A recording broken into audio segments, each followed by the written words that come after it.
Friends, today I got a very special treat for you. Normally we do a tech review of these cars where we unpack all of the bits I learned from the engineers, the designers, the product planners behind these cars. And you and I have already done a tech review of this, the 2017 Nissan Sentra SR Turbo. We did it from the Miami Auto Show where the car was unveiled to the public for the first time. But today I have a good friend. Gary, come join us. This is Gary Buchler. MotoMan, good to see you again. This man, he's been behind the scenes. I've known you, what, 6, 7 years now? Yeah. Something like that. So he works with all the people you have met, Mike Betts, who likes to sing on camera, and Ryan, who we've just drove that half-ton pickup with. So they all work at the Arizona Test Center, but we have a very unusual story to share with you about Gary and this car behind us.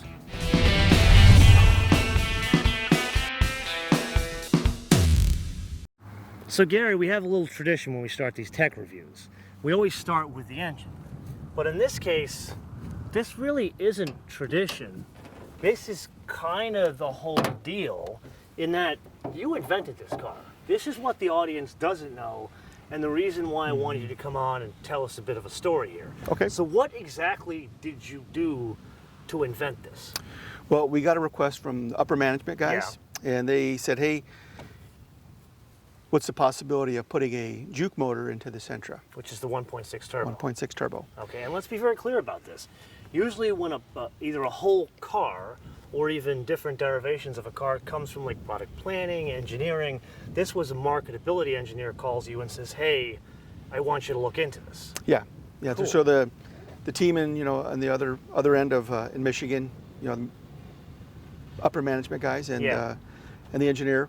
So that was their first request. So we ended up using 1 Juke and 2 Sentras. So you took 3 cars to 3 make cars, one? yeah. I love this guy. Yeah. Okay. So the reason was they wanted to kind of stay with the SR grade theme.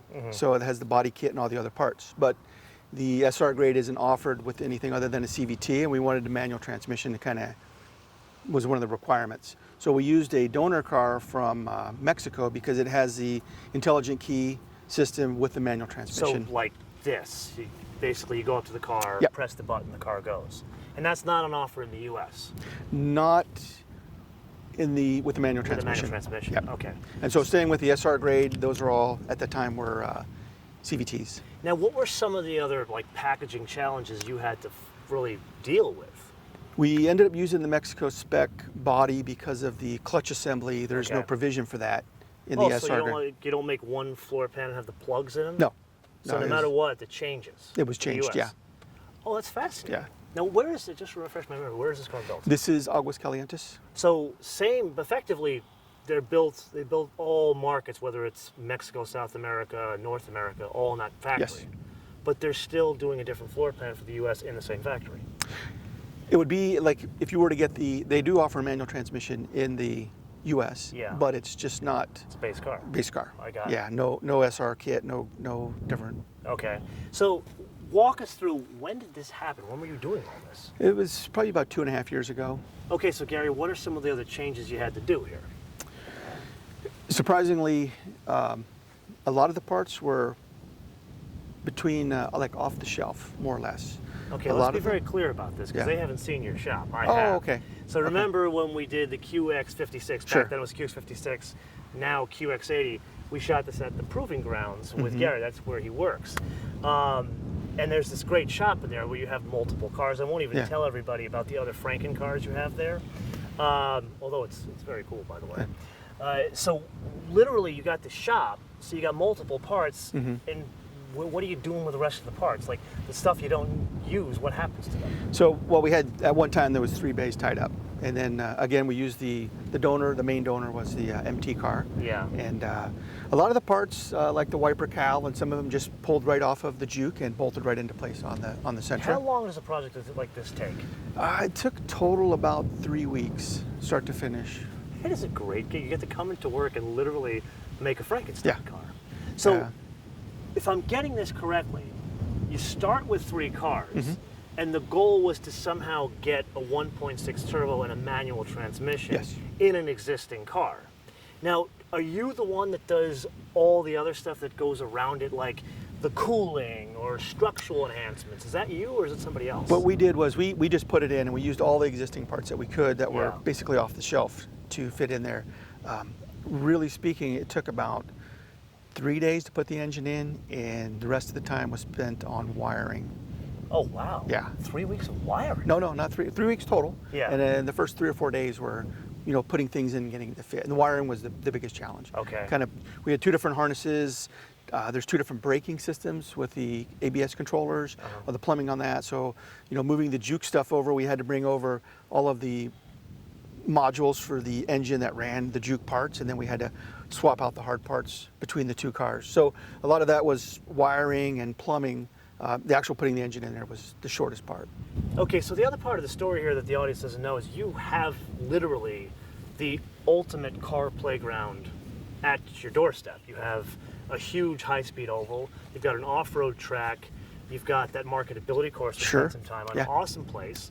So at what point do you get to take this out and start really, I guess, flogging your Frankenstein car?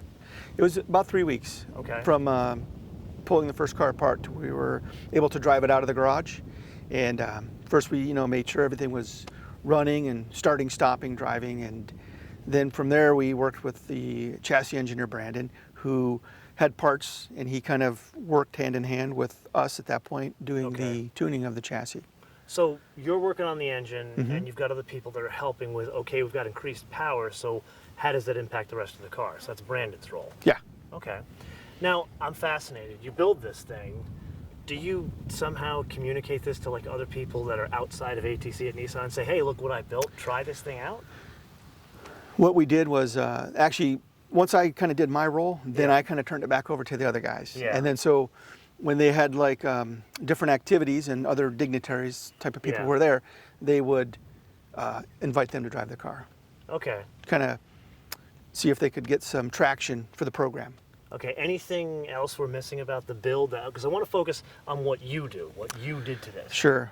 Well, that was pretty much the part of it there. Like I said, the wiring was huge. It was a guy, Tim, he was helped me with the wiring inside once we got, because it was, I mean, we had 2.5 wiring harnesses. We had the original Mexico wiring harness, we had the Juke wiring harness, and then we had the SR Central wiring harness that had to get grafted together. Jeez, so you were like a jack of all trades. Yeah, it was, well, again, Tim was huge on that. He did most of the wiring on the inside. Now, Gary, I have to ask the most important question here.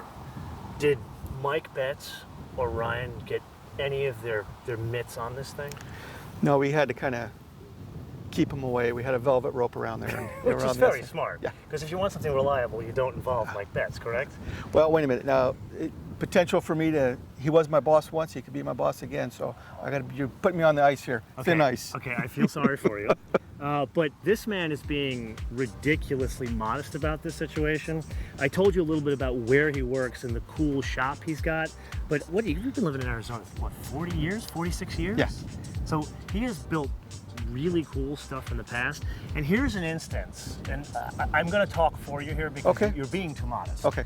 Here's an instance where most of the channels of building a car were just completely bypassed, and the idea was, let's see if this works, and then we'll present it to the people, like the marketing and the product planning people, and say, look, this works, makes this happen. Because I've got comments upon comments upon comments on episodes like this, like, we want a manual transmission, we want a performance version, but it falls on deaf ears.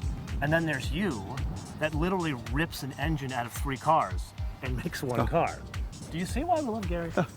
Okay, now another tradition, which I know you know because we've done this in the past. We always leave a question for the audience. Okay. And I think you're going to love the question that I want to leave for the audience today. And that is... Wait a minute, is it going to be where my resume can get sent to after the upper management sees this? Betts, if you fire this guy, I'm going to fire you. Okay, here's the question. What do you guys want Gary to build next? And now, obviously, there are certain parameters. It has to be a Nissan product because you work for Nissan. We don't want you to lose your job. Yeah. But what cool, like, Frankencar do you want Gary to build next? Because if we follow history here, if you build it, it becomes a reality. Okay. So let's be very clear. What car do you want Gary to build? and why. And you know what? Let us know what region of the world you come from. Let us know in the comments below, or via our social media, MotoManTV all one word, MotoManTV all one word, Facebook, Twitter, and Instagram.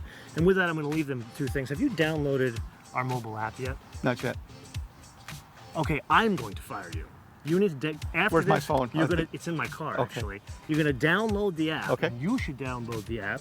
And did you know that we're live now on 5 international airlines? No. Yes. Okay. Like, we're huge at 35,000 feet now.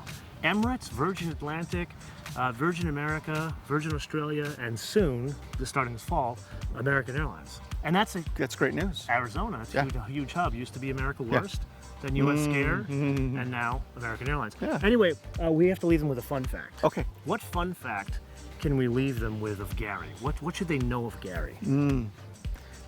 This is the trick question. I wish I had time to prepare for this But one. that's the whole point about the fun fact. What's cool about Gary?